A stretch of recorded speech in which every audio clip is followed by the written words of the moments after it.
The African-American Cultural Ensemble came together during a dark time across the country.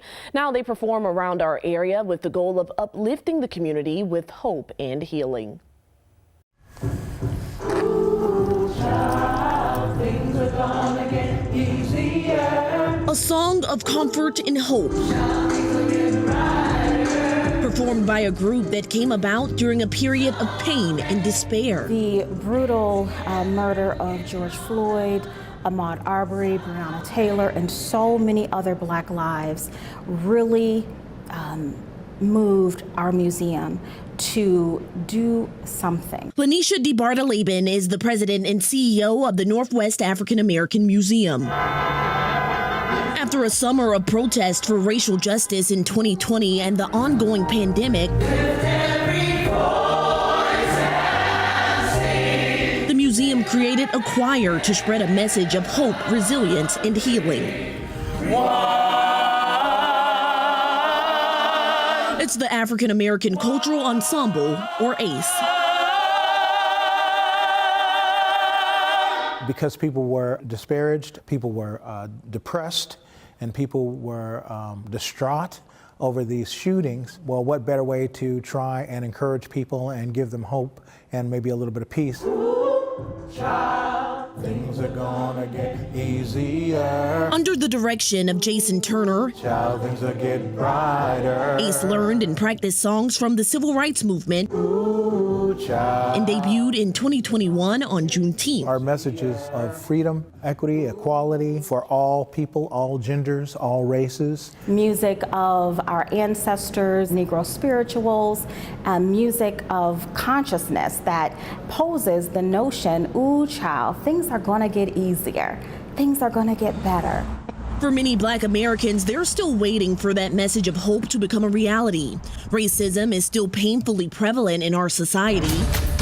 Just last month, a man allegedly motivated by racism and hate shot and killed 10 people in Buffalo, New York. How do you all navigate singing things are going to get easier when sometimes on the surface of what we see, it doesn't always appear that way? That is the story of America. When we look at American history, when we look at oppression that we've had to grapple with and overcome, we have had to hold on to a sense of hope.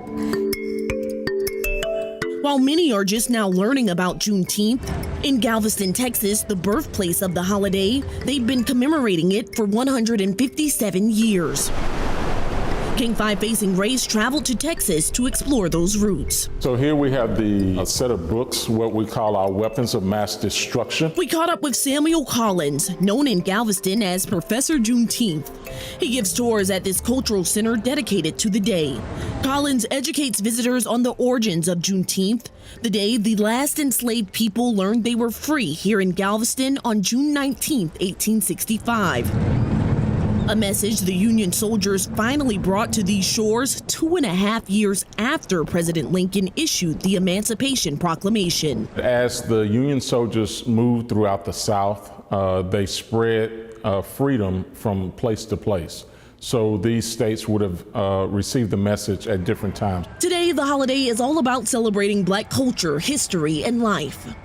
Collins says Juneteenth is celebrated through events like festivals, barbecues, and church services. This holiday represented to the former enslaved and their descendants really our 4th of July, but it's not our in the sense that it's only African Americans. It's all Americans that value freedom and liberty should celebrate Juneteenth. So that's one of the things that I'm working to get more individuals to embrace, not that Juneteenth is connected to enslavement, but that Juneteenth is connected to freedom. As the fight for equality continues, ACE's message remains strong. With each performance, they hope to continue to be a vessel for strength and resilience. This avenue of inspiration, this avenue of lifting our eyes higher than the circumstances that are around us, to really peer into what is possible, not so much what's present, but what is possible.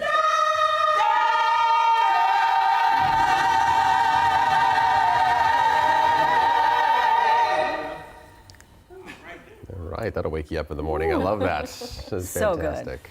It was great speaking to them, and they mentioned how they came together during that summer of 2020 when basically the entire country was looking to become more aware about how to be inclusive and fair. So it's really great to see the reception. They say every time they perform, they get a standing ovation, and you can see why. Yeah. I'm not even sure that the video does it justice, right? I mean, you have to really see them in person to get that. Yeah, for sure. What did you learn throughout this process? I know that it's been quite the journey for you to cover this topic.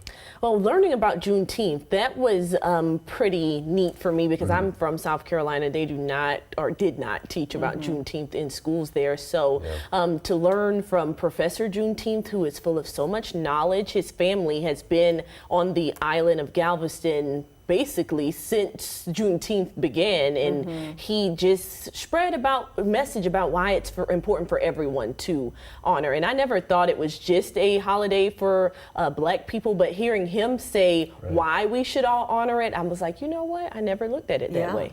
The theme of freedom, right, in the country. Yeah, it's beautiful. Well, now that it's a federally recognized holiday, it isn't just a holiday for Black people. Yeah. It's a holiday for the entire country for us to be aware. So As it should thanks be. for that story. Thanks, Shantae. Yes.